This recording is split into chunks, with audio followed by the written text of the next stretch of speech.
ইয়েমেনের গৃহযুদ্ধ নতুন করে এক বিপজ্জনক মোড় নিয়েছে।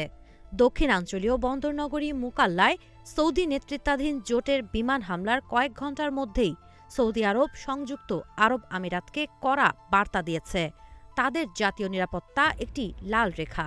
রিয়াদ স্পষ্ট ভাষায় জানিয়েছে, ইউএই বাহিনীকে ২৪ ঘণ্টার মধ্যে এলাকা ছাড়তে হবে। এতদিনের ঘনিষ্ঠ মিত্র দুই উপসাগরীয় শক্তির মধ্যে এমন প্রকাশ্য উত্তেজনা মধ্যপ্রাচ্যের রাজনীতিতে নতুন অস্থিরতার ইঙ্গিত দিচ্ছে।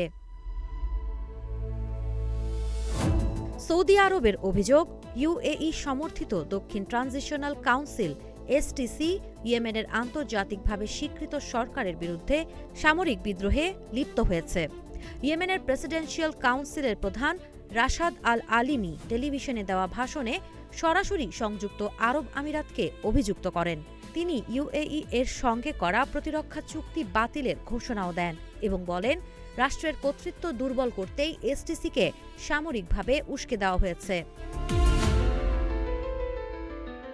জোটের দাবি অনুযায়ী ইউএই এর ফুজাইরা বন্দর থেকে অনুমোদনহীনভাবে দুটি জাহাজ মুকাল্লা বন্দরে পৌঁছায়। সেখানে পৌঁছে জাহাজগুলো তাদের ট্র্যাকিং সিস্টেম বন্ধ করে বিপুল পরিমাণ অস্ত্র ও যুদ্ধযান খালাস করে, যা এসটিসির হাতে তুলে দেওয়া হয়। এই ঘটনাকে সৌদি আরব সরাসরি তাদের নিরাপত্তার জন্য হুমকি হিসেবে দেখছে। তাই ওই ডক লক্ষ্য করে সীমিত আকারে বিমান হামলা চালানো হয়। যদিও সৌদি রাষ্ট্রীয় গণমাধ্যম বলছে, এতে কোনো হতাহত বা বড় ধরনের ক্ষয়ক্ষতি হয়নি। এই সংঘাতের শিকড় আরও গভীরে।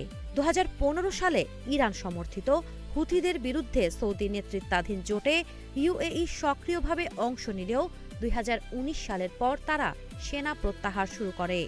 এরপরও দক্ষিণ ইয়েমেনে ইউএই সমর্থিত এসটিসি ব্যাপক প্রভাব বিস্তার করে।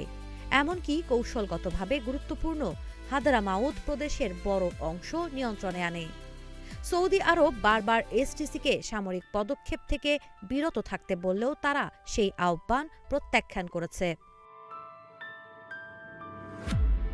বর্তমান পরিস্থিতিতে ইয়েমেনের দক্ষিণাঞ্চলে নো ফ্লাই জোন, স্থল ও সমুদ্র অবরোধ আরোপ করা হয়েছে। বিশ্লেষকদের মতে, এই সংঘাত শুধু ইয়েমেনের গৃহযুদ্ধকে আরও জটিল করবে না, বরং সৌদি আরব ও সংযুক্ত আরব আমিরাতের সম্পর্কেও গভীর ফাটল ধরাতে পারে, যার প্রভাব পড়বে পুরো উপসাগরীয় অঞ্চলে। সাবা খান, নাগরিক প্রতিদিন।